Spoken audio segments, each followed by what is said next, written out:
Alright, so this video is going to be a bit more serious. It's going to be on when to call APS or DCF on your patients. APS and DCF is the same thing. Department of Children and Families, Adult Protective Services. Unfortunately, in home care, you will walk into a house that you don't feel is livable, and you may suspect abuse, neglect, and so on, or you may witness domestic violence firsthand. It's not very common, but it does happen. I have had to call DCF or APS at least once about every 3 months when you just walk into somewhere and you're like, this is not a safe living condition. The patient's not even acceptable for home care because it's endangering the clinician's health and safety, whether that be bugs everywhere, something decomposing in the house, something that smells like death, or animal feces, or animal hoarding. And you do walk into these situations. However, if you report them in good faith, you won't be charged with anything. But if you're going to go and report stuff that isn't happening, that's a third-degree misdemeanor, I believe, or felony, we'll call in, we'll listen to it. But if you're in Florida and you're a home health provider, or you suspect neglect or abuse, even as an outpatient provider, you can call these numbers for your state. Look up that number. We'll just call it so you know kind of the rules, what to expect. Hopefully you can hear it.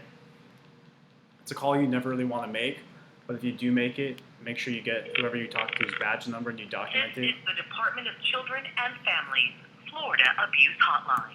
Please select one of the following languages. Press 1 for English.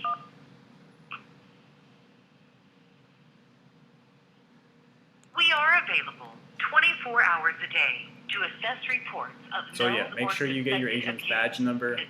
Make sure you have your patient's date of birth and information available with you, with their address, their primary care physician, and so on. If this is an emergency, just make sure you document please everything. hang up and call 911. Anyone making a report who is acting in good faith is immune from any liability. However, someone who knowingly or willfully makes a false report is guilty of a third-degree felony. All calls made to the hotline are recorded. The identity of the person reporting is confidential. If you are a social service agency calling from another state, please visit our department website at myflfamilies.com and direct yourself to the hotline link, where you will find the form you need to submit an out-of-state child abuse records check. Listen carefully to these options. If this is a call to report that a child may be abused, neglected, or abandoned, please press 1. If this is a call to report that a vulnerable adult may be abused, neglected, or exploited, please press 2. If you need to verify that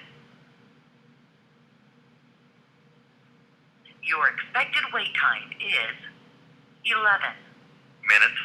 We are currently experiencing high call volume. You may continue to hold.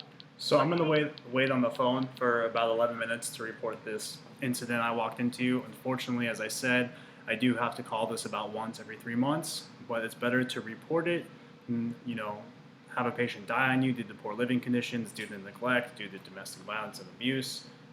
And if you're in pediatrics as well, you can press 1 for the child abuse suspect. I press 2 for the vulnerable adult neglect. Didn't feel as comfortable when I first started making these calls, but after a while you realize that if you don't make these calls, no one else is going to, and as a healthcare provider, sometimes you can actually save someone's life. So again, when you make these calls, use your best clinical judgment, act in good faith, and I hope this video was helpful or provided some insight on stuff that you have to do that's a bit uncomfortable, but if you don't do it, who else is going to? Thank you for watching.